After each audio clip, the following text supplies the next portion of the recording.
Bien, Monsieur le ministre d'État, Monsieur le haut représentant, Mesdames et Messieurs les éminentes personnalités présentes dans la salle, les présidents des grandes institutions, les membres du gouvernement, les membres du cabinet du président de la République et du Premier ministre, Excellences, Mesdames et Messieurs les ambassadeurs, représentant les corps diplomatiques et les institutions internationales, distingués invités, merci d'être là aujourd'hui pour ce panel de haut niveau et que nous avons l'occasion d'accueillir pour la première fois dans cette belle salle de conférence des affaires étrangères.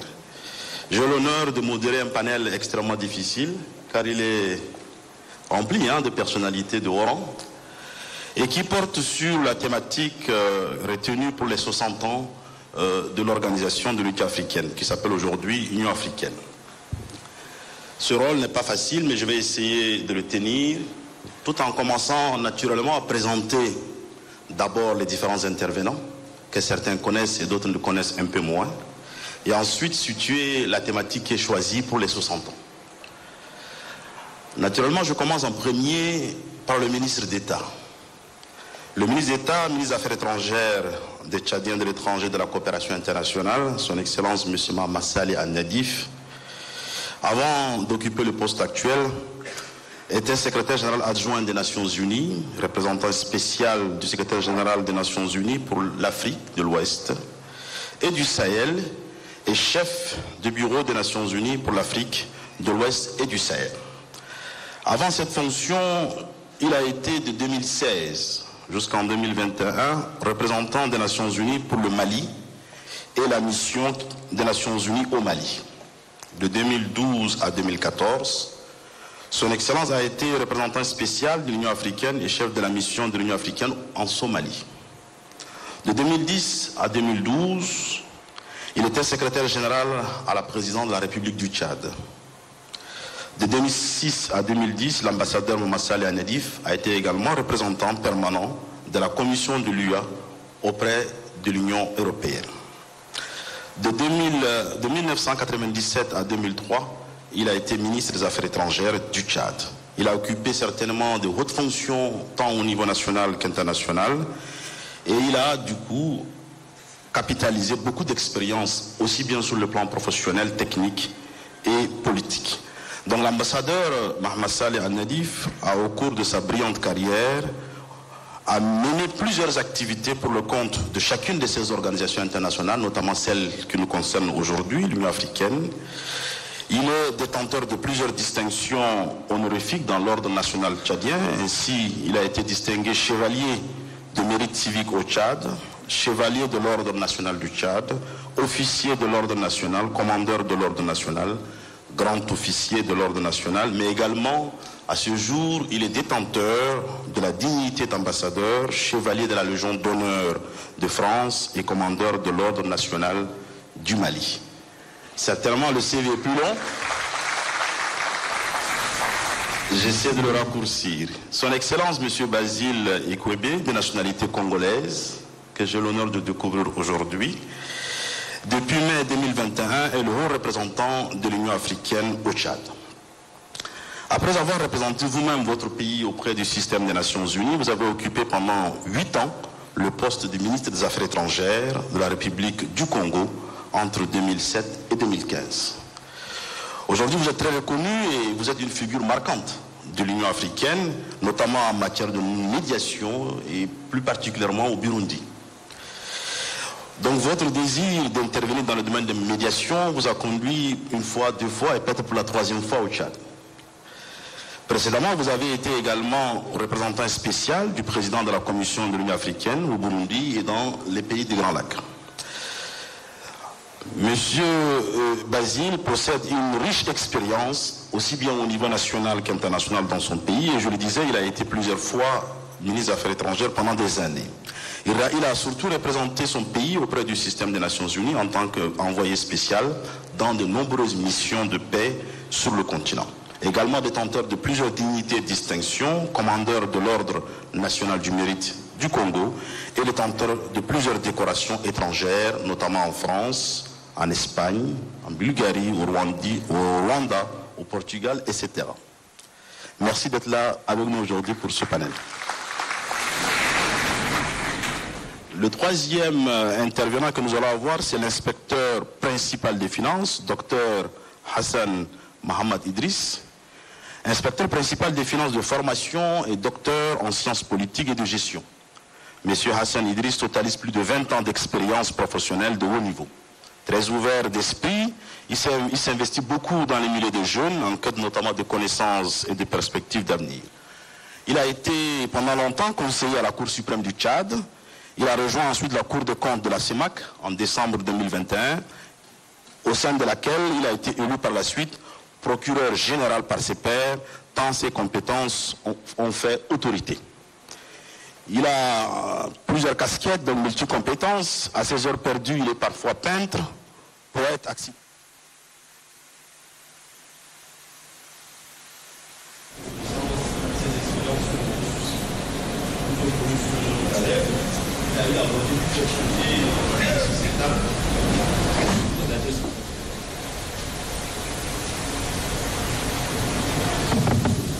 Je change de micro. Donc je le disais, très généreux sur le plan intellectuel, il partage souvent ses connaissances et ses analyses, ainsi que ses inquiétudes sur les problématiques relatives au continent. Donc ses expériences riches d'enseignant-chercheur, connaissances transversales d'enseignant-chercheur à l'université d'abord de Jean Moulin à Lyon, à l'ENA du Tchad et à l'université de N'Djamena, lui permettent aujourd'hui de nous parler très aisément des questions relatives à l'avenir du continent. Je voudrais dire à Dr Hassan, que je connais bien, que nous n'allons pas l'appeler procureur général dans le cadre de ce débat, parce que c'était une expression qui fait plutôt peur. On va plutôt l'appeler enseignant-chercheur, donc Dr Hassan. À présent, je voudrais que vous sachiez également sa présence parmi nous, à côté du ministre des Affaires étrangères et du haut représentant. Pour la thématique qui nous réunit aujourd'hui, elle porte sur notre Afrique, notre avenir. Le ministre d'État le disait, un certain 25 mai, naissait l'Organisation de l'Unité africaine, en Éthiopie, plus précisément à Addis Abeba. Donc la création de l'OUA a été possible, il le rappelait à juste titre, grâce aux efforts de 32 États qui se sont réunis en congrès et ont posé les jalons de l'intégration africaine, à la fois sur le plan politique et économique, et ce, dès le lendemain des indépendances de notre pays. Donc la souveraineté qui était actée à l'époque concernait 32 États. Donc le débat aujourd'hui, c'est 60 ans après. Quel est le chemin parcouru? Comment se porte le continent? Quel est son avenir? Et pour démarrer ce débat, nous allons donner en premier la parole, d'abord à chacun sa question, et ensuite vous pouvez vous compléter. Donc son Excellence M. Bazir, haut représentant de l'Union africaine. Je voudrais vous poser la question suivante pour situer la salle, en essayant dans un premier temps de nous rappeler quel est le chemin parcouru pour l'intégration africaine jusqu'à ce jour et pourquoi le choix de cette thématique pour les 60 ans.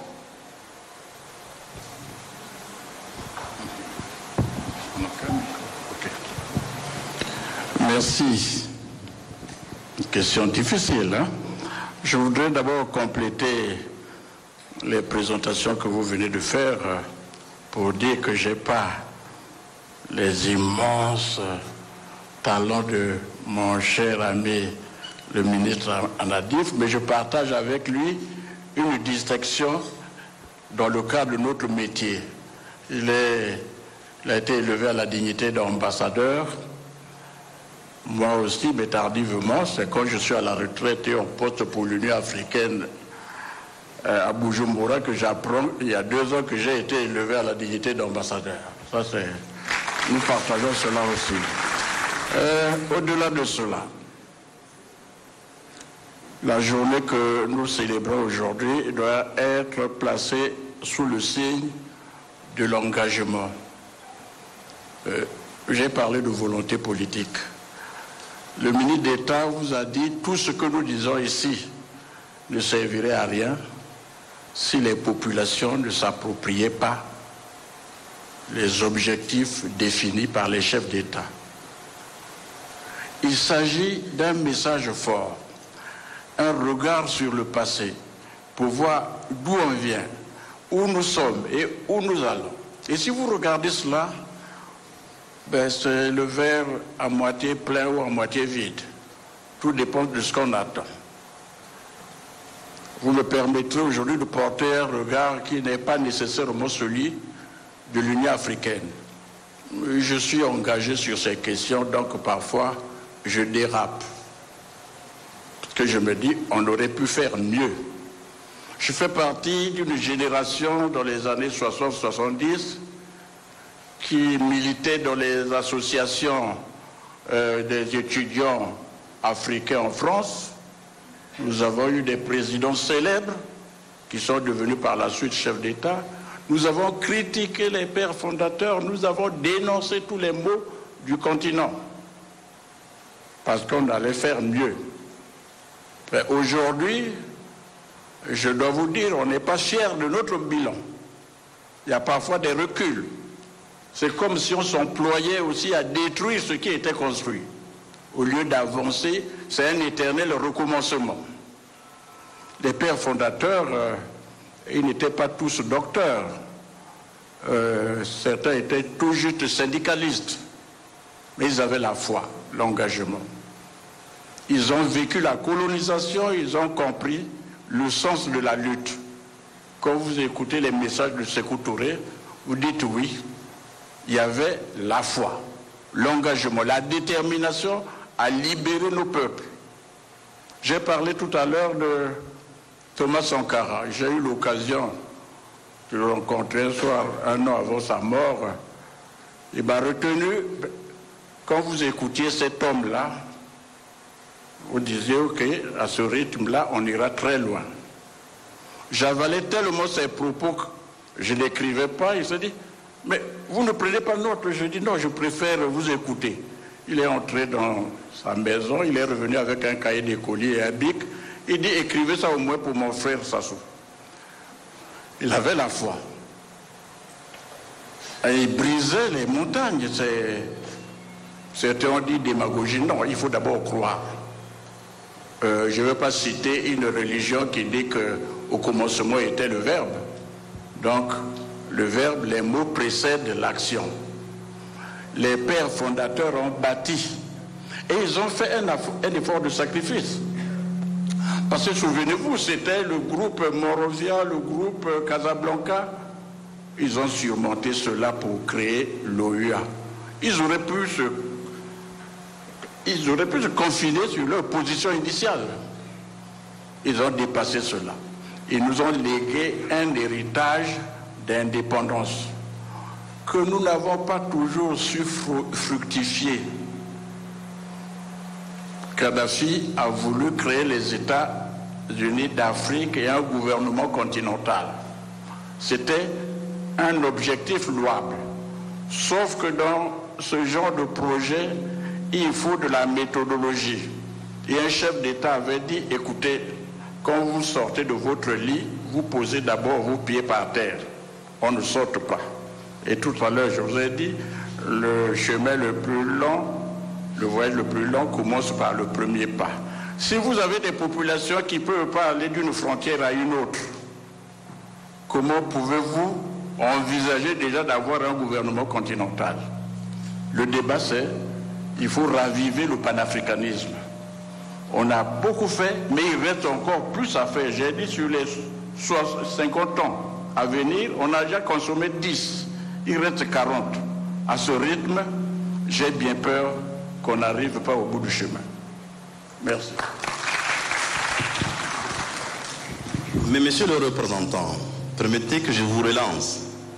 Par rapport au thème qui est choisi pour les 60 ans, quelles sont les attentes de l'Union africaine?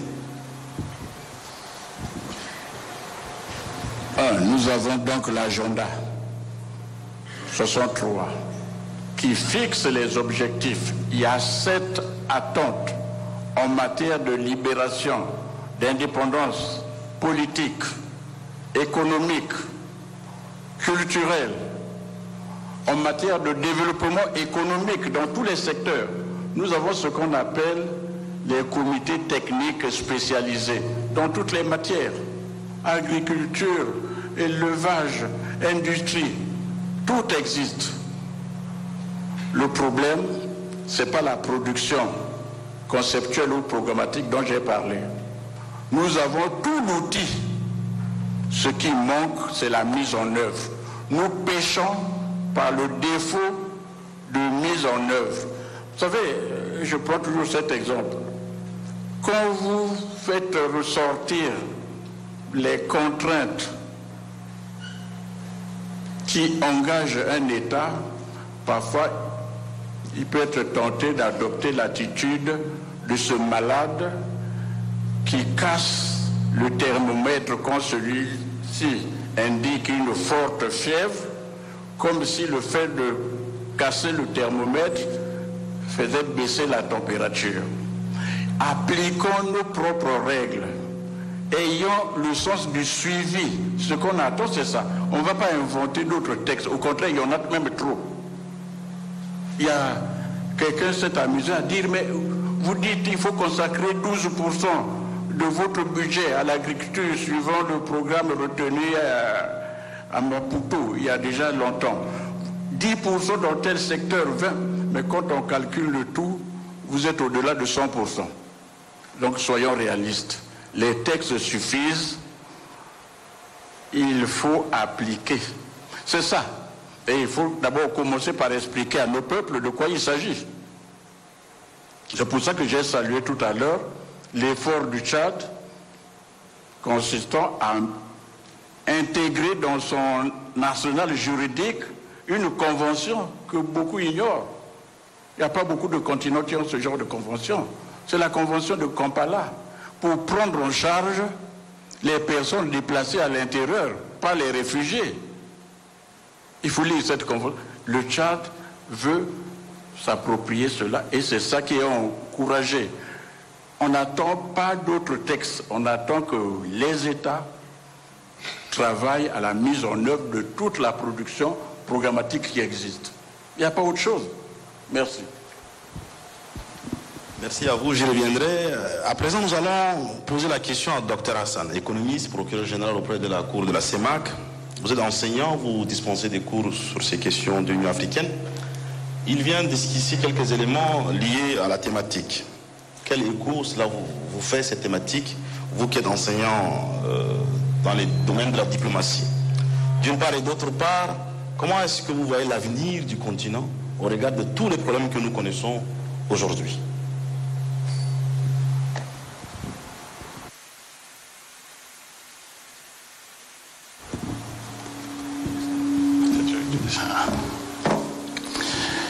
Merci beaucoup, Monsieur le ministre d'État, Monsieur le haut représentant de l'Union africaine, Monsieur Senussi, Madame la secrétaire d'État, Monsieur le ministre, Monsieur le secrétaire d'État, honorables invités en vos rangs, grades et qualités, tout protocole observé, je ne souhaite pas ignorer quelqu'un.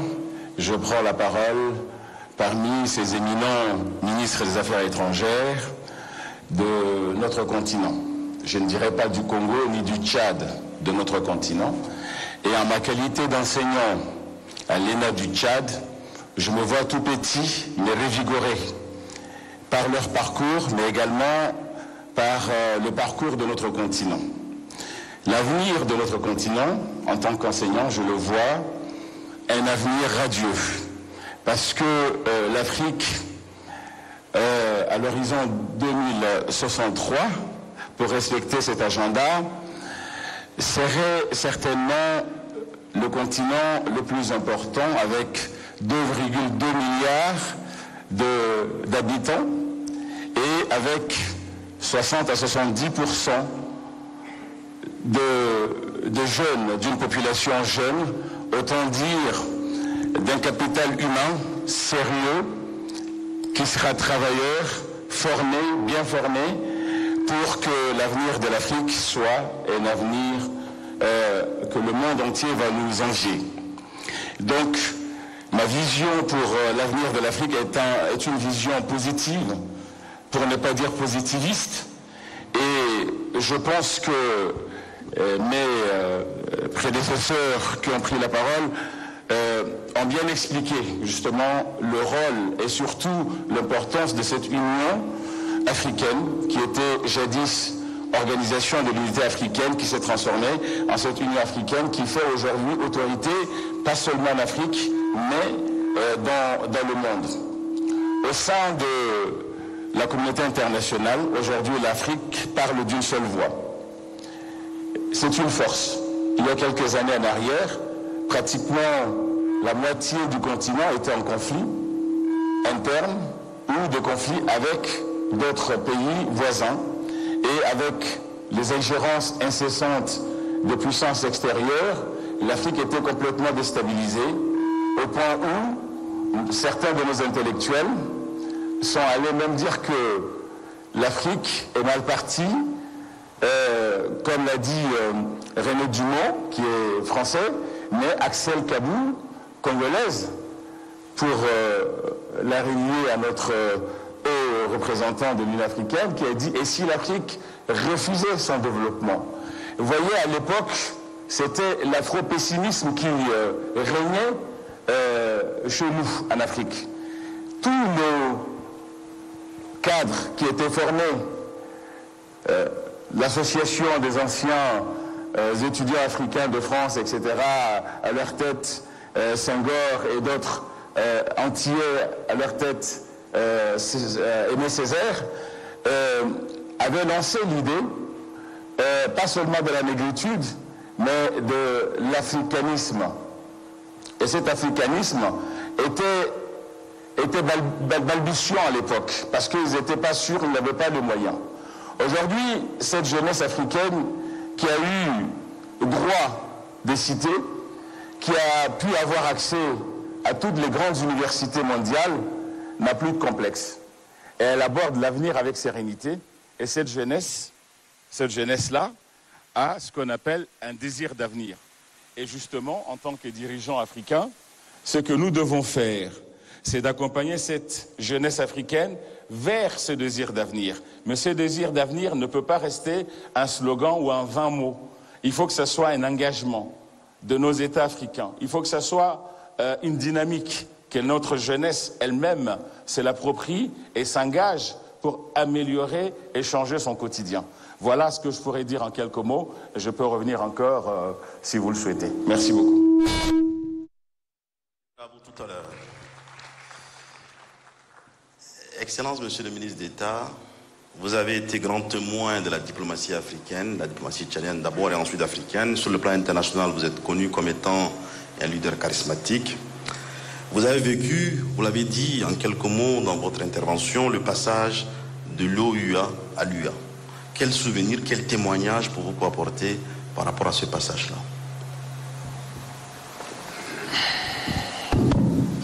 Merci beaucoup. Avant de parler de témoignage, je voudrais juste rappeler le thème de cette journée, à savoir notre Afrique, notre avenir. Je le vois comme un appel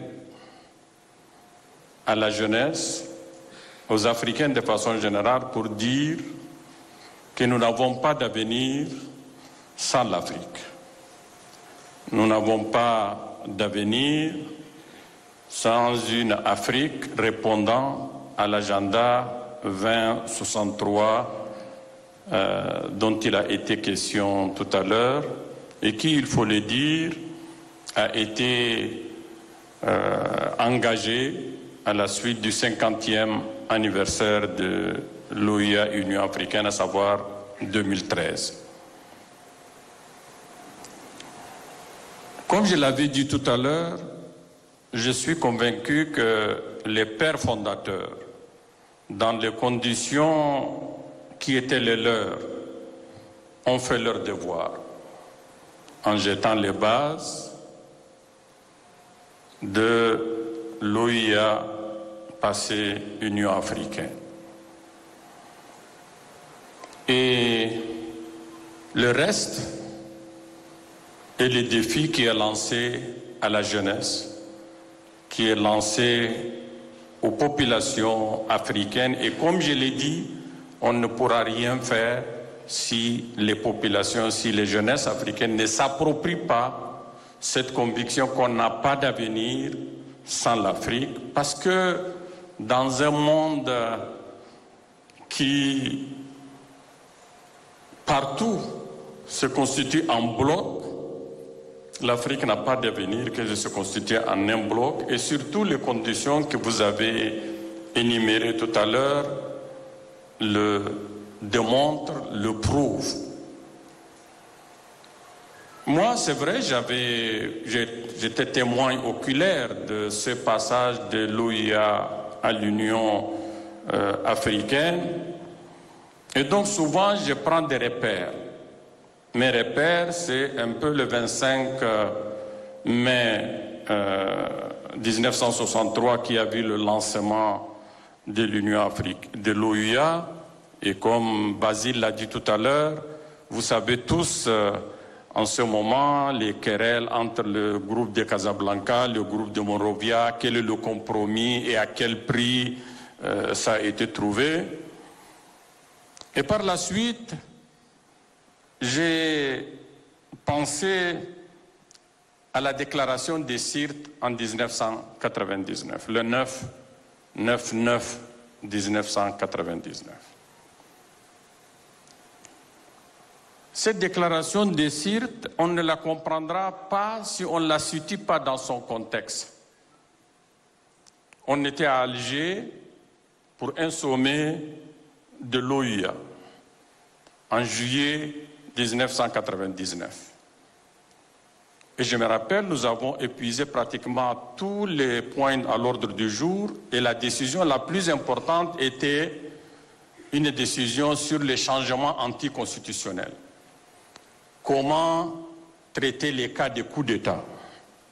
Et nous avons traité les cas de coup d'État où nous avons jeté les bases. Qu'est-ce que l'OUA doit faire en cas de coup d'État? C'est vrai, je faisais partie du comité de rédaction, on a mis un petit passage, mais qui a été sanctionné par les chefs d'État qui ne l'ont pas accepté. Mais au moins, ça a été le départ de quelque chose. Et je me rappelle, c'était au moment où nous abordons les questions diverses que Kadhafi avait dit, mais nous avons quand même passé longtemps avec l'OUA.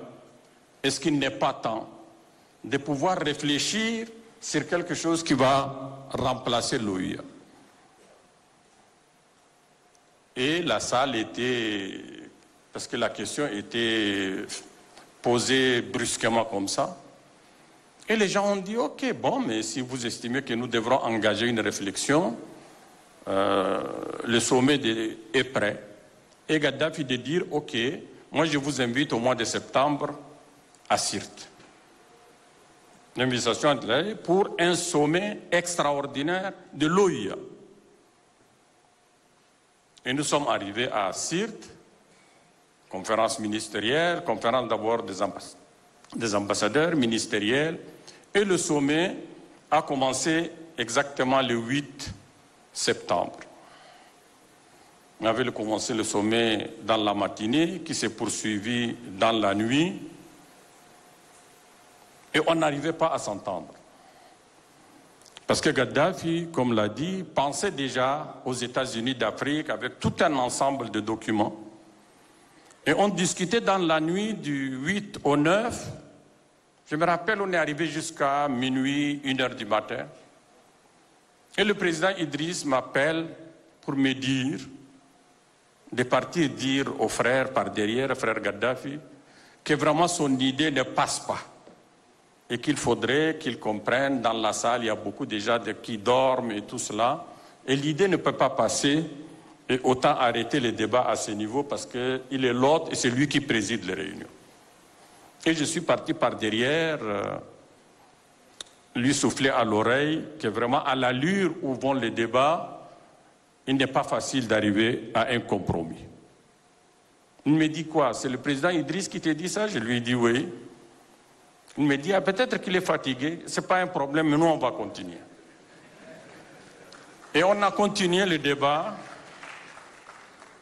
Et je me rappelle, vers 4h, 5h du matin, on est arrivé avec beaucoup de difficultés à ce qui aujourd'hui, et les gens l'ignorent ou ne font semblant de ne pas le rappeler, à ce qui est la déclaration de Sirte qui a enclenché tout. On a fait juste une déclaration de Sirte et le pauvre Gaddafi, il a calculé tout ça 9/9/1999 et tout le monde se rappelle de la compagnie qui avait le sigle 9/9/99. On est arrivé à cette déclaration de Sirte. Et les choses ont commencé à se précipiter. Parce qu'on était en septembre 1999, et aussitôt des comités, des commissions ont été mises en place pour réfléchir sur ce qui est aujourd'hui l'acte constitutif de l'Union africaine.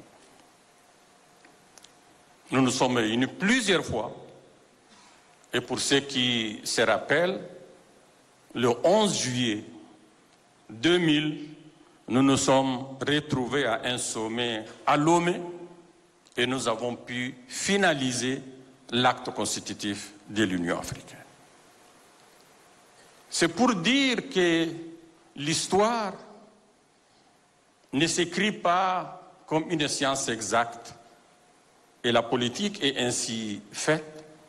Personne de ceux qui avaient assisté à la demande de Gaddafi pour le sommet extraordinaire, à ceux qui avaient assisté au débat sur la déclaration de Sirte, n'aurait pensé que quelques mois après, parce qu'entre septembre et le mois de juillet 2000 à Lomé, où nous avons formellement signé l'acte constitutif de l'Union africaine, c'est vrai qu'il y a eu un travail marathon.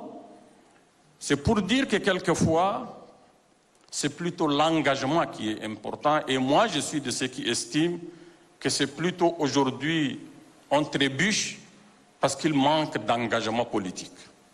Il manque du leadership au niveau continental.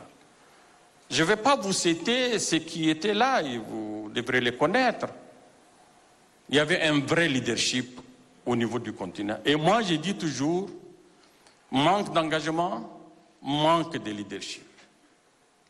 Et il faut prendre qui étaient les chefs d'État en septembre 1999, de tous les pays africains. Je ne vais pas les citer. Il y avait eu des images tout à l'heure qui ont circulé. C'est parce qu'il y avait un engagement. Et c'est cet engagement-là qu'il faut amplifier, qu'il faut... C'est lui seulement le fruit de l'unité africaine. Parce que, vous voyez, juillet 2000, on s'est trouvé à Lusaka en 2001. On a mis en place la commission transitoire avec Amara Essi. Nous nous retrouvons un an après à Durban 2002 pour le lancement effectif de l'Union africaine. Quand je dis le chemin n'est pas facile, c'est parce que nous avons choisi, les Africains ont choisi un modèle qui est différent du modèle de l'Union européenne. L'Union européenne, vous connaissez en 1957 comment ils ont commencé, 6 pays avec le marché de l'acier et du charbon. Et plus tu veux adhérer, plus on te pose un certain nombre de questions ou des obligations à remplir avant d'adhérer. Et c'est comme ça qu'ils se sont élargis jusqu'à pouvoir arriver à 28 et aujourd'hui 27. Non, pour l'Union africaine, dès la charte de 1963, tout pays africain qui devient indépendant est automatiquement membre de l'Union. On ne lui pose aucune condition. Et donc c'est comme ça que nous nous retrouvons avec des économies souvent qui ne sont pas au même niveau, avec des chefs d'État qui n'ont pas le même engagement. Mais il se trouve, or aujourd'hui en Europe, vous voyez les questions avec la Bulgarie, avec je ne sais pas quel pays, si le chef d'État n'est pas engagé, souvent il y a beaucoup de difficultés pour faire accepter son pays. Non, au niveau de l'Union européenne, nous avons choisi ce modèle. Et donc moi j'estime que pour réussir ce modèle, il nous faut des gens engagés. Il nous faut une volonté politique réelle. Tout à l'heure, Basile parlait de Sankara. Mais les gens oublient que Sankara n'a régné que 4 ans. Sankara a pris le pouvoir en août 1983 et il a été assassiné en octobre, le 15 octobre 1987. J'étais à Ouagadougou le jour de son décès, c'est un jeudi, le 15 octobre. Basile disait qu'il l'a rencontré quelques jours, ou quelques mois avant. Moi, je peux dire que je l'ai rencontré le même jour où il était assassiné. C'est pour dire que c'est parce que Sankara portait des idées, était convaincu de quelque chose. Vous voyez ses discours aux Nations Unies, ses discours au niveau de l'Union africaine. Et aujourd'hui, il a laissé quelque chose chez les Burkinabés. Tu peux tout prendre chez les Burkinabés, mais l'esprit Sankara est là. Blaise a régné pendant 27 ans après Sankara, mais il n'a pas pu détruire les 4 années de Sankara. C'est donc l'engagement politique qui est important. Et tout Africain qui aspire à prendre le pouvoir ou exercer le pouvoir en Afrique doit avoir cette conviction et doit être jugé sur ses convictions panafricanistes. Qu'est-ce qu'il veut de l'Afrique? Qu'est-ce qu'il veut l'ancrage africain, l'intégration africaine? Et donc c'est la question du leadership, la question de la personne qui aspire au pouvoir, pour moi, elle est extrêmement déterminante. Et c'est en cela que j'interpelle les jeunes. C'est bien beau de faire des critiques, mais il faut dès maintenant se fixer des objectifs. L'Afrique, notre avenir, il n'y a pas de choix. Ça, c'est le choix. Je ne vois pas un thème plus pertinent que celui-là. Mais pour y arriver, il faut des engagements, il faut des convictions, et j'ose croire que la jeunesse va s'approprier ce thème, mais nous allons plutôt témoigner et pouvoir les aider pour dire là où il y a des obstacles possibles à surmonter. En tout cas, je suis un passionné de l'Afrique. Et j'ai dit l'Afrique, c'est ma passion. Parce que quelquefois, je me sens à l'étroit au Tchad. Et quand je suis à l'Afrique, je me sens plus épanoui. Je crois qu'il faut avoir et il faut croire en l'Afrique. Je vous remercie. Merci, monsieur le ministre d'État. Merci pour ce rappel historique. Quand même, les générations actuelles se posent la question de l'avenir. Comment vous voyez l'avenir du continent?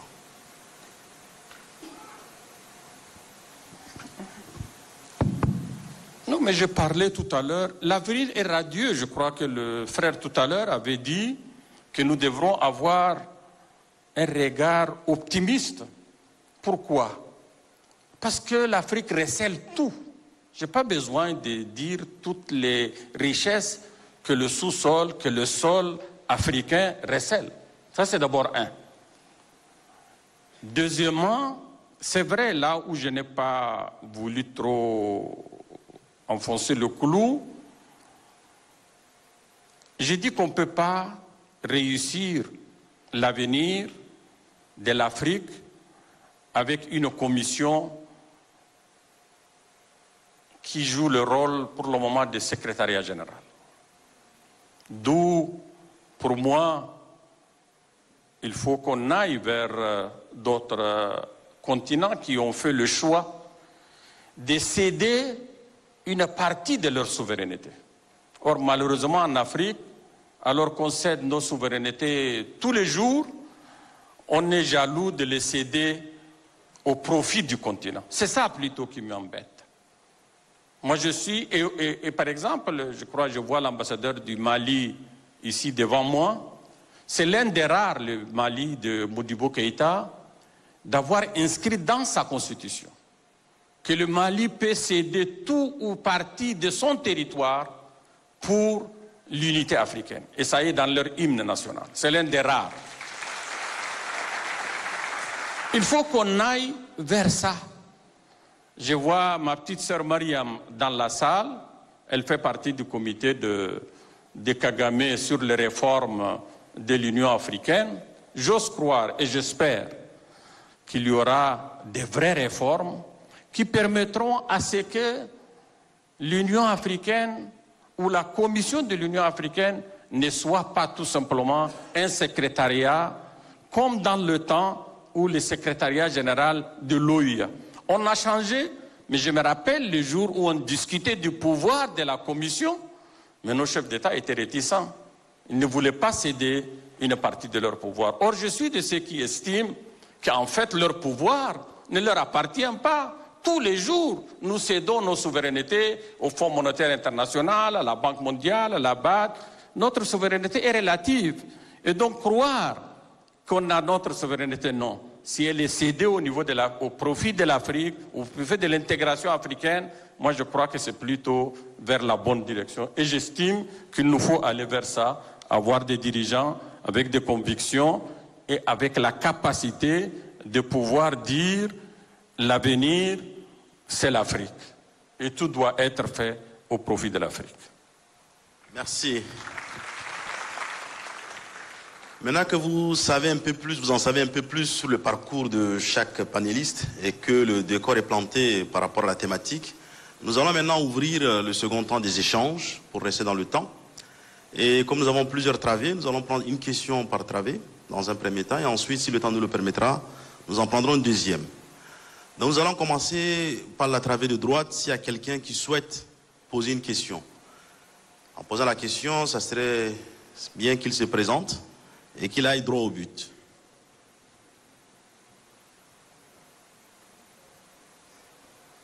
Pas de questions, on passe à la travée qui est juste là, si quelqu'un souhaite prendre la parole.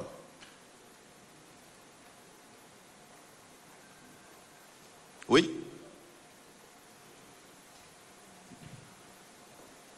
Micro baladeur pour lui, s'il vous plaît.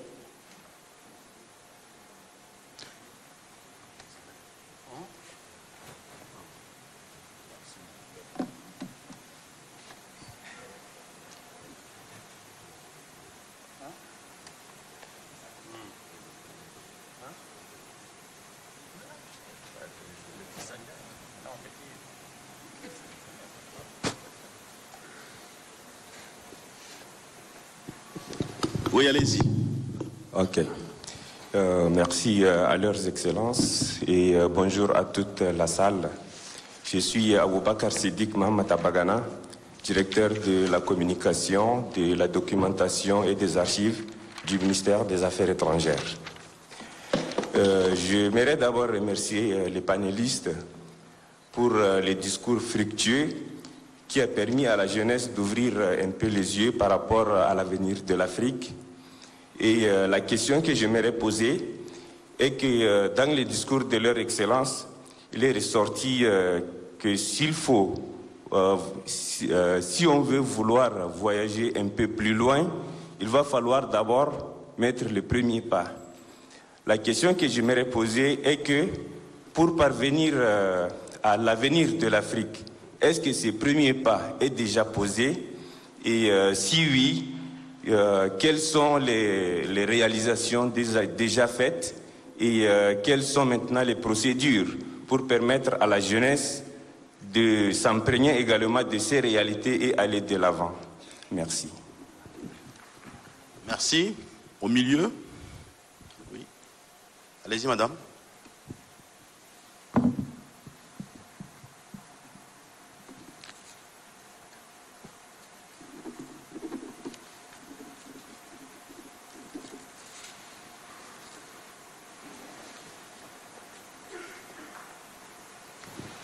Merci beaucoup. Bravo et félicitations aux panélistes avec cette thématique qui est très intéressante, notre Afrique, notre avenir, qui est tout un programme. Et l'Afrique en elle-même est porteuse de l'avenir. Et l'avenir, c'est nos jeunes qui les portent. Et nos jeunes, aujourd'hui, n'ont pas de repères. Si on doit reconstruire l'Afrique, ça doit se faire avec la jeunesse. Est-ce que vous croyez que, et vous l'avez souligné, il manque de leadership, notre jeunesse n'a pas de repères? La question que je porte, vu la potentialité, et l'ambassadeur Anadef l'a dit, vu la potentialité de l'Afrique, la richesse de son sol, son sous-sol, ses ressources humaines, parce qu'elle est jeune, est-ce que on peut dire que le nouvel ordre mondial sera africain? Si oui, comment faire, comment orienter ces jeunes qui sont porteurs de cet avenir de l'Afrique. Merci. Merci. Oui, au milieu.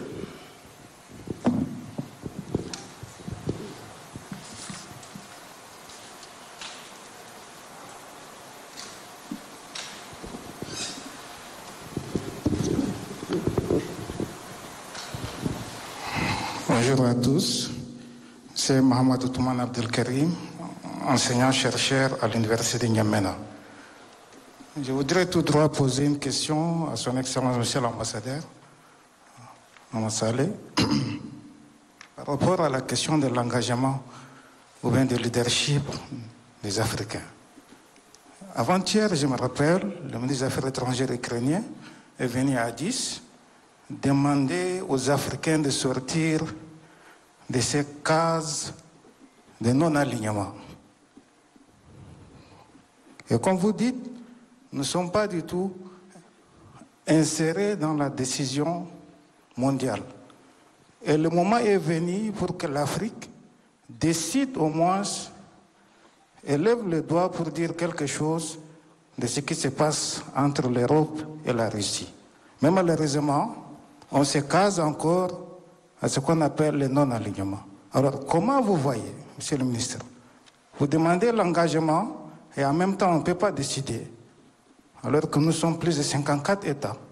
Nous pouvons décider et à l'unanimité demander à ce qu'on puisse quand même voir les choses au clair par rapport à ce qui se passe en Europe, entre la Russie et l'Europe, et la sécurité mondiale. Parce qu'on choisit quelques chefs d'État pour leur dire, allez voir, pour qu'on puisse avoir des corridors pour faire passer le maïs et autres. Mais il faut aller plus loin que ça. Merci beaucoup. Merci. On va passer un peu à gauche pour permettre un peu aux autres aussi, et puis on reviendra certainement à vous. À gauche, s'il y a quelqu'un qui souhaite prendre la parole.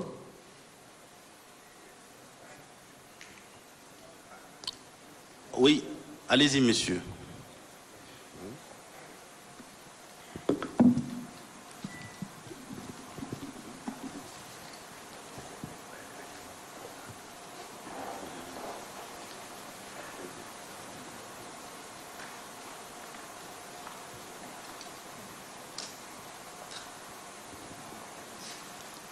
Merci beaucoup.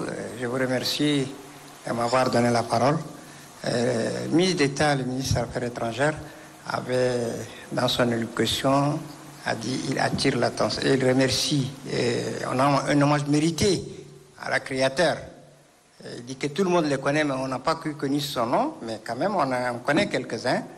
Le père Korowa, Tapabalawa, mon président du Tchad, François Tambalbaye, le président Marian Gobi, etc. Mais on voulait connaître l'initiateur, comme il vient de le dire, pour tirer chapeau, pour lui donner un hommage mérité. De deux, l'OIA, c'était l'initiative de tous les Africains. Finalement, nous avons su que Kadhafi était le leader africain, paix à son âme. Il avait créé la SINSAT. Et jusqu'à maintenant, si vous pouvez nous clarifier un peu entre SINSAT et l'OIA, est-ce que l'OIA, la SINSAT n'est pas une aile de l'OIA? Je vous remercie. Merci. Comme on a 4 questions, vous avez demandé la parole. Allez-y pour en faire une 5e.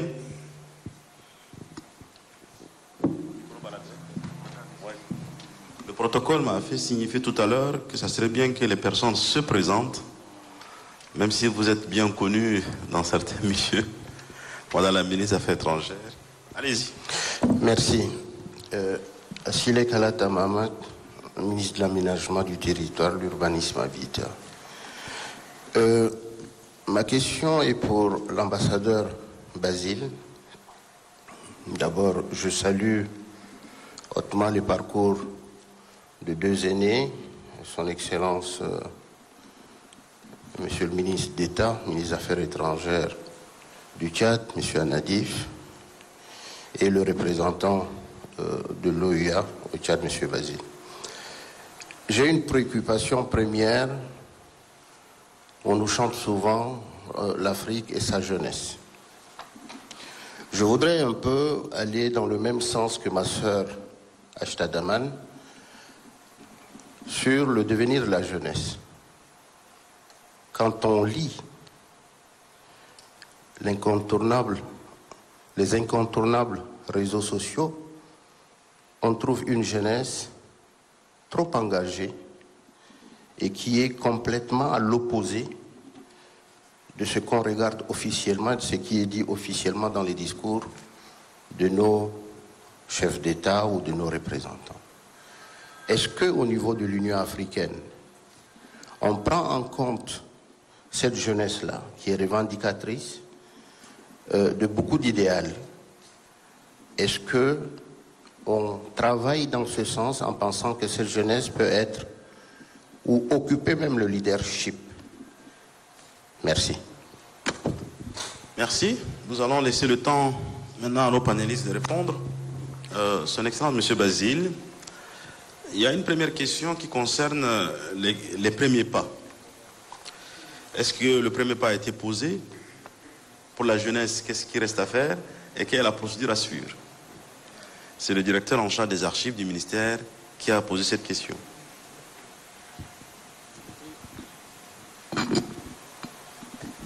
Merci. Ce sont des questions pertinentes. Vous aurez remarqué que le ministre d'État et moi, nous ne nous sommes pas concertés pour vous produire la même nourriture là. D'abord, l'engagement politique, le leadership, la nécessité de s'engager concrètement. Il a soulevé un problème de fond et qui ouvre tout ceci. C'est la nécessité peut-être de repenser notre organisation. Les réformes en cours sont des réformes institutionnelles. On a parlé de secrétariat. En réalité, le débat est plus profond aujourd'hui. Le président Ruto du Kenya s'est retrouvé il y a une dizaine de jours devant des parlementaires africains et il a prononcé un discours qui ne devrait pas passer inaperçu. Il a dit, où allons-nous? Est-ce que l'UA actuelle répond à nos préoccupations? Quand nous confinons la Commission à un rôle pratiquement subalterne, nous, chefs d'État, on veut gouverner le continent alors que nous avons peut-être des difficultés à gouverner nos propres pays. Le débat est engagé, le panafricanisme. Ça, c'est très important. Deux, je ne voudrais pas donner l'impression qu'on ne fait rien. Nous sommes exigeants et parce qu'on veut mieux d'Afrique. Mais l'Afrique avance et doit se prendre en charge. Quant à votre budget, aujourd'hui, c'est 67% du budget qui est financé par les États. Le reste, c'est les partenaires et d'autres. Notre architecture de paix et de sécurité est prise en charge par les partenaires. Mais je tiens à féliciter ici, à remercier l'Union africaine et l'Union européenne. Il faut devenir autonome. Il faut cesser avec le débat plaintif sur les conséquences de l'esclavage, de la colonisation, de la traite négrière. Non. Cela, il y a déjà plus de 60 ans derrière nous. Prenons-nous en charge. C'est surtout ça. Et j'ai dit, les programmes existent. Nous avons tous les programmes. Vous parlez de jeunesse. Mais je ne veux pas passer tout le temps à vous citer tous les programmes qui ont été adoptés en faveur de la jeunesse. L'emploi, l'éducation, en faveur des femmes. Nous avons, et je pourrais peut-être consacrer peut-être une journée à tenir une conférence pour vulgariser les programmes, d'abord sectoriels, dans tous les secteurs d'activité. J'ai dit agriculture, élevage, culture, art, l'éthique, les technologies de l'information et de la communication. Nous avons tous les programmes. La santé, mais peut-être qu'on ne le sait pas assez. Mais nous ne finançons pas. Mettons la main à la pâte. Donc l'avenir, c'est ça aussi, commencer à travailler. Est-ce que le premier pas a été franchi? Oui. Dans beaucoup de secteurs. Vous savez, quand la pandémie de Covid s'est déclarée, on nous a promis, je crois, l'hécatombe. le continent africain serait celui qui serait le plus frappé. Au sortir de là, je crois qu'on s'en est mieux tiré que beaucoup d'autres. On s'est organisé pour avoir les vaccins. Pour le transport, une compagnie africaine, éthiopienne, a été mise à contribution. Et on a vaincu cela. C'est une victoire. Je prends un autre cas, la ZLEC, on n'a pas le temps, la zone de libre-échange. Ça semble fumeux, mais ça va renforcer nos potentiels de développement.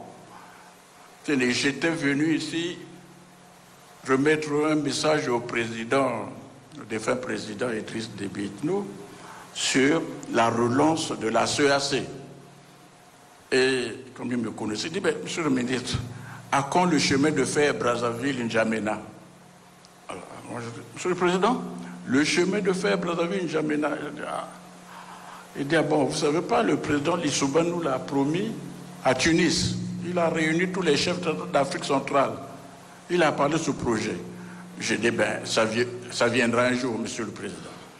Mais concrètement, aujourd'hui, le 20 mai dernier, samedi, il y a eu, au Congo, dans mon pays, une cérémonie de pose de la première pierre d'une bretelle du corridor 13, c'est-à-dire la route qui quitte l'océan Atlantique, Pointe-Noire, passe par Brazzaville, Ouesso, traverse, va à Bangui et quitte Bangui pour venir à N'Djamena. Ce projet est en cours. La route n'est pas restée à Pointe-Noire, elle est maintenant aux frontières. D'abord, elle est déjà allée à Yaoundé, puisque de Pointe-Noire, on peut arriver à Yaoundé sur une route bitumée. Donc le projet là existe. Et ça aussi, ça bloquait nos potentialités. Parce qu'on ne pouvait pas importer, par exemple, de la viande du Tchad. Il y a des potentialités. Nous pouvons... Il faut toute une journée pour vous montrer chaque étape. La jeunesse il y a des programmes. Mais malheureusement, on a une journée des jeunes chaque année, le 1er novembre. Malheureusement, ça correspond un peu, je ne sais pas si c'est la Toussaint ou la fête des morts, finalement, personne ne s'en occupe. Mais nous avons une journée de mobilisation. Nous avons un fonds pour les femmes. Nous avons un fonds pour la jeunesse. En matière d'autonomisation, en matière d'emploi, d'éducation, de santé, ces programmes existent. Mais combien de leaders s'en souviennent? C'est bon parfois pour enrichir les tiroirs des bureaucraties. Donc, c'est pour ça qu'on a besoin de toutes les énergies pour fouiller et pousser nos leaders à se mettre au travail. Je ne vois pas d'autre avenir que d'appliquer nos programmes. Cessons de pleurnicher, cessons de tendre la main toujours à l'extérieur. Si on en a besoin, mais devenons mûrs, adultes, plus de 60 ans après. Je vous remercie. Merci, Dr Hassan. Il y a une question qui a été posée par Mme Ashtassa Lidaman relative aux jeunes qui sont en absence de repères et de leadership. C'est un sujet que vous connaissez. Et à quoi est due cette absence de leadership? Et elle pose la question aussi de savoir est-ce que le nouvel ordre mondial sera dans les années à venir africain? Merci. Merci beaucoup. Question très pertinente, venant d'une personne également qui travaille avec les jeunes. Je prends ça avec beaucoup d'intérêt. Effectivement, aujourd'hui, la jeunesse africaine, comme je l'avais dit, est désireuse d'avenir. Mais elle est sans repère, c'est vrai. Pourquoi elle est sans repère? Parce que longtemps, cette jeunesse n'a pas été considérée à sa juste valeur, tout simplement. Vous savez, on ne peut pas construire une nation, plus encore un continent, si on ne commence pas par le nivellement du bas. Il faut niveler. La jeunesse a besoin d'être construite. Les jeunes d'aujourd'hui seront les adultes de demain et les responsables de demain, les décideurs de demain. Il faut nécessairement les inscrire dans les grands projets, programmes de nos États pour que l'Union africaine puisse également obtenir un vivier de compétences, mais pas seulement de la main-d'œuvre brute sans qualification. Aujourd'hui, cette jeunesse qui est désireuse d'avenir veut obtenir son leadership. Le leadership, ce n'est pas une décision, ça ne tombe pas du ciel. Le leadership, c'est une aptitude qu'on peut développer. Cette jeunesse qui est balbutiante dans ses études, mais également dans ce projet, a besoin d'être assurée et que l'Afrique mette à sa disposition tous les moyens, tous les outils pour que cette jeunesse puisse développer son lead, pour que cette jeunesse soit leader dans tous les domaines. Aujourd'hui, vous pouvez prendre un jeune qui n'a pas été à l'école, mais qui peut vous prendre un téléphone. Dès qu'il a quelques MB dans son téléphone, il peut faire des recherches que même des docteurs qui ont passé, je ne sais pas, 10 ans sur le banc de l'école ne seraient pas capables de le faire. Ils sont imaginatifs.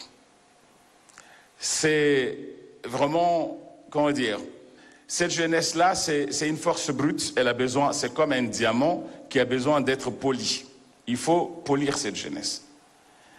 Le Tchad a une jeunesse très très importante. Plus de 50% de la population tchadienne est jeune. On constate que depuis 20 ans, le Tchad a investi dans la formation, dans la construction des écoles, des instituts et des universités. À l'époque, il n'y avait qu'une seule université, c'était celle d'N'Djamena, et tous les jeunes Tchadiens convergeaient vers N'Djamena. Aujourd'hui, ce n'est plus le cas. Il est possible pour le Moundoulais de rester à Moundou, étudier, pour les Abéchois de rester à Abéché et étudier. Et vice-versa, les échanges inter-communautés, inter-provinces, mais également des échanges dans le cadre des stages. Vous voyez, très peu connaissent nos régions. La jeunesse qui est en N'Djamena n'est pas représentative de la jeunesse tchadienne. Celle qui est à Brazzaville n'est pas représentative de la jeunesse congolaise, etc. Il faut qu'il y ait des va-et-vient entre nos provinces et la capitale, ou les capitales. Nous, le défi de l'Afrique, un des défis de l'Afrique, c'est les villes connectées. Nos provinces sont des villes, on a des grandes villes, Moundou, Abéché, Sar, Mongo, etc. Il faut que ces villes-là soient demain des villes leaders également, en connectant les jeunes, pour que chaque jeune puisse, au niveau de sa localité, de sa province, puisse créer son activité. L'entrepreneuriat, l'auto-emploi. Cette jeunesse, aujourd'hui, si elle regarde du côté de la fonction publique, c'est parce qu'elle n'a pas de proposition, elle n'a pas vu un engagement venant vers elle pour qu'elle puisse exprimer ses désirs, mais également prendre son leadership, développer son leadership. Donc, pour répondre à Madame Ashta Daman, effectivement, cette jeunesse qui n'a pas de repère aujourd'hui, je pense que elle se disperse aussi un peu trop. Les nouvelles technologies de l'information et de la communication, qui ne sont plus nouvelles, aujourd'hui on dit seulement TECTIC, technologie de l'information et de la communication. Tous les jeunes maîtrisent ça. Il ne faut pas qu'ils attendent qu'on aille les chercher. C'est à eux d'être créatifs. C'est à eux d'être force de proposition avec des projets associatifs, des projets entrepreneuriaux. Il ne faut pas qu'ils attendent. Même la formation, il faut aller la chercher. Vous voyez? Donc cette jeunesse-là peut prendre son leadership si elle est consciente du rôle qu'elle doit jouer dans la nation et en Afrique. Voilà. C'est 50-50, c'est moitié-moitié. La responsabilité est partagée entre les jeunes et nos dirigeants africains, nos États africains. Maintenant, il faut qu'on se retrouve, il faut qu'on trouve un terrain d'entente et construire ensemble des projets d'avenir pour que ces jeunes-là puissent affirmer leur leadership. Merci. Je me tourne pour conclure par rapport aux différentes questions qui sont posées. Elles peuvent être croisées, parce que quelques-unes ont déjà eu des éléments de réponse, notamment liés à la jeunesse. Celle de comment sortir du non-alignement des États africains face à certaines problématiques que M. Othman a soulevées, différentes signes de l'Union africaine, et la question du ministre Assilé concernant la prise en compte de l'engagement de la jeunesse. Donc, Monsieur le ministre d'État, si vous pouvez essayer de répondre à ces trois questions en même temps.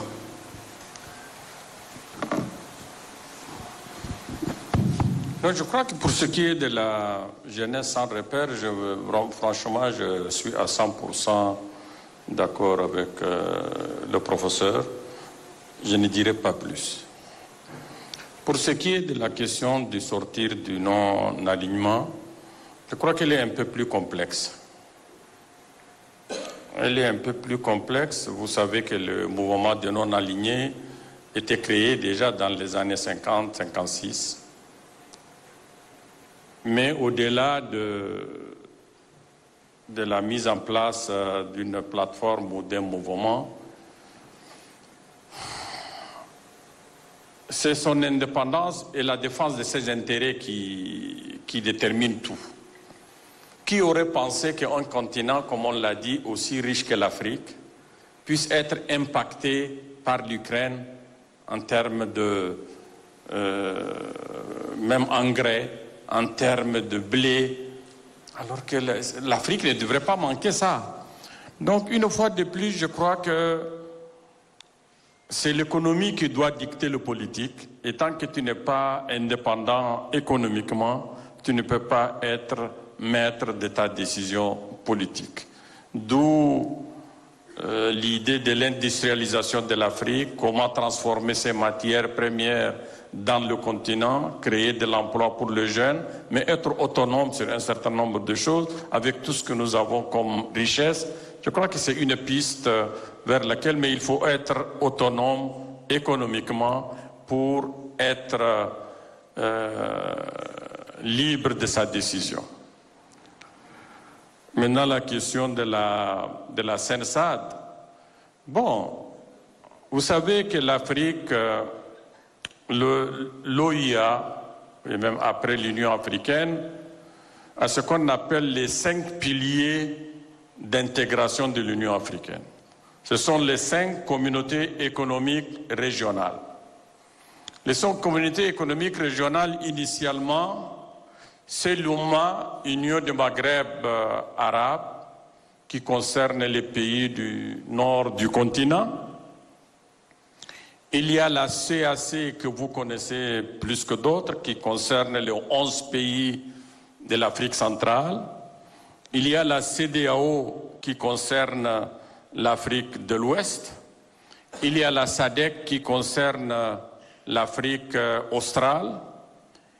Il y a au niveau de l'Est, il y a l'IGAD, il y a les East African Community. Au départ, il y avait 5 communautés économiques régionales qui ont pour sens l'intégration. Et par la suite, il y a eu la COMESA, qui est un marché commun au niveau d'un certain nombre de pays, et c'est pour cela que vous voyez certains pays qui sont membres de plusieurs organisations en même temps. Vous avez l'IGAD et vous avez la CENSAD. Donc aujourd'hui, au lieu de 5 communautés économiques régionales, l'Union africaine a accepté qu'il y ait 8 communautés économiques régionales, alors que certaines communautés sont uniquement des organisations de coopération, mais pas d'intégration. L'intégration, c'est les 5 premières. Et donc, j'en arrive à la question de la CENSAD. La CENSAD était créée dans des conditions assez particulières. La Libye venait de sortir de son embargo.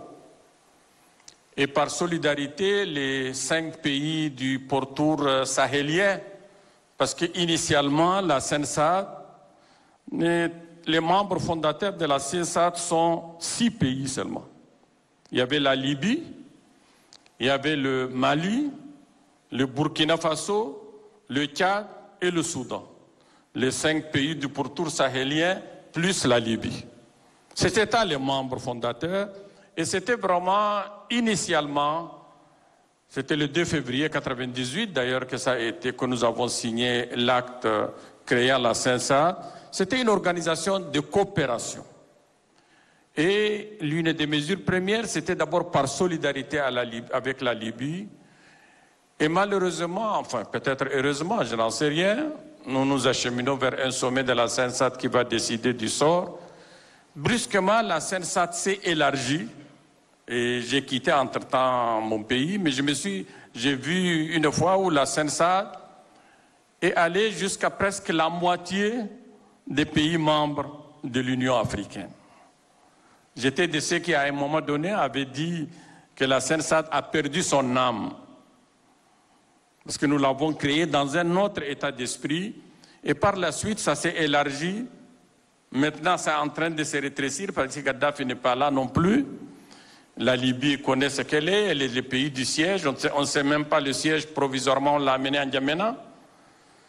Beaucoup de discussions où la Libye veut que le siège ne revienne pas. Est-ce qu'elle revienne en Libye? Est-ce que les conditions sont réunies? Bref, la CENSAD était une organisation qui a été créée dans des conditions assez spécifiques, qui s'est agrandie, qui a toujours son utilité parce qu'aujourd'hui, l'Union africaine l'accepte comme faisant partie de la communauté économique régionale.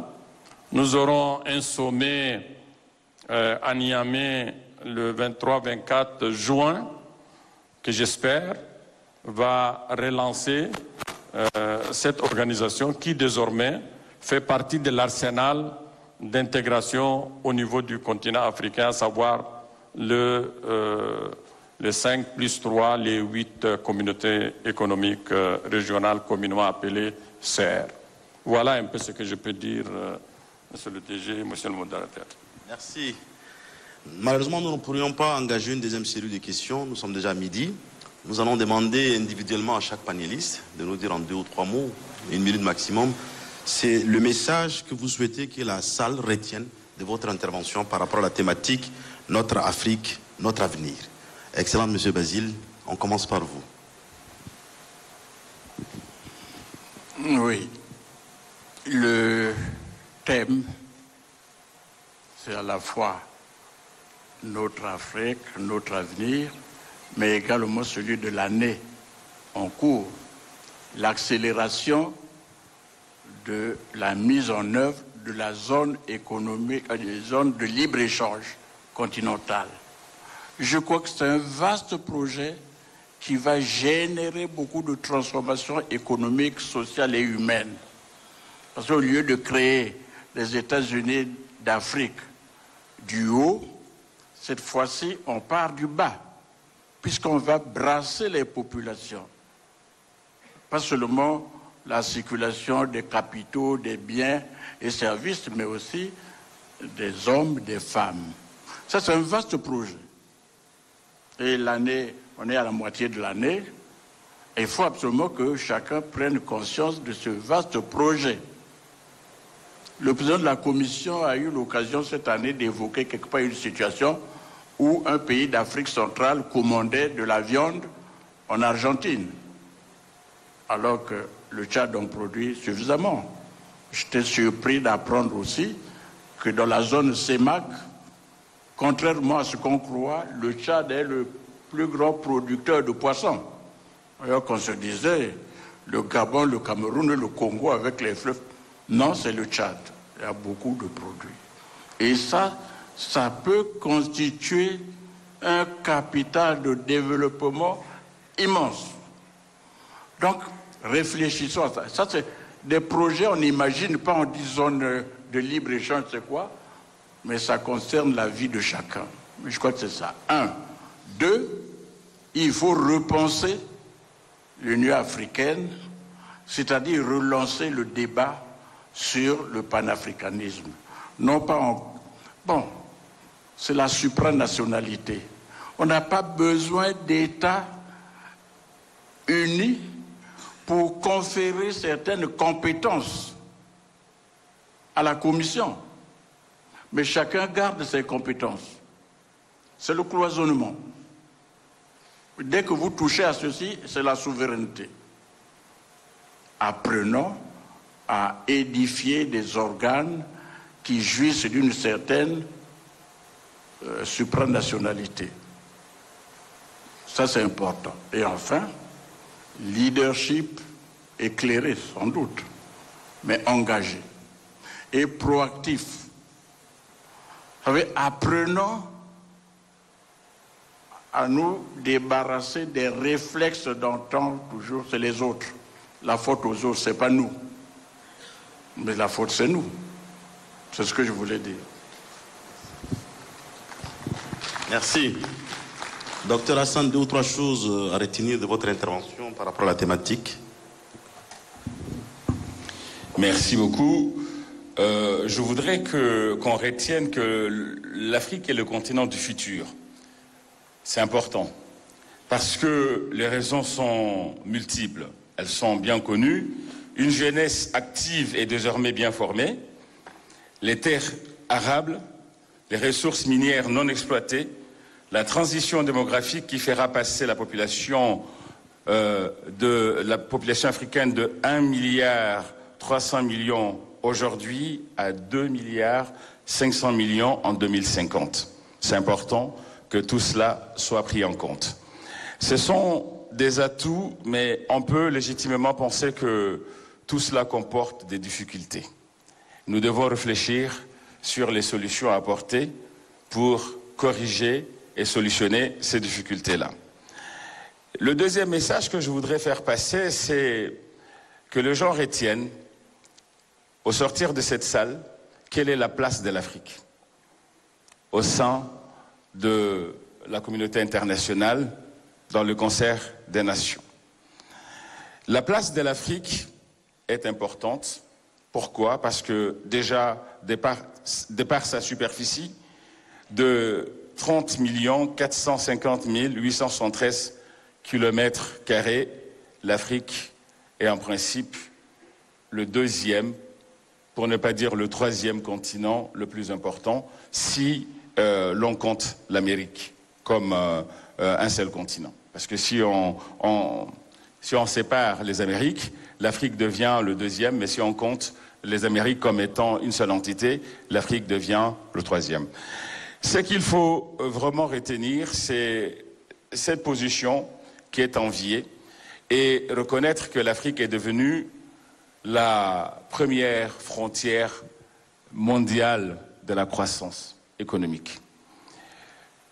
Toutes ces grandes puissances mondiales lorgnent vers l'Afrique parce que l'Afrique regorge de toutes les matières premières, de tous les minéraux, y compris les ressources humaines du futur. Donc l'Afrique est le continent du futur, sa place est importante et l'Afrique est désormais aux portes de l'Occident et de l'Orient. Si l'ambassadeur Basile l'avait souligné, notre jeunesse en quête d'avenir va vers l'Occident, va vers l'Europe, en bravant l'interdit, en risquant sa vie. C'est parce qu'elle est ignorante que l'avenir, c'est chez elle.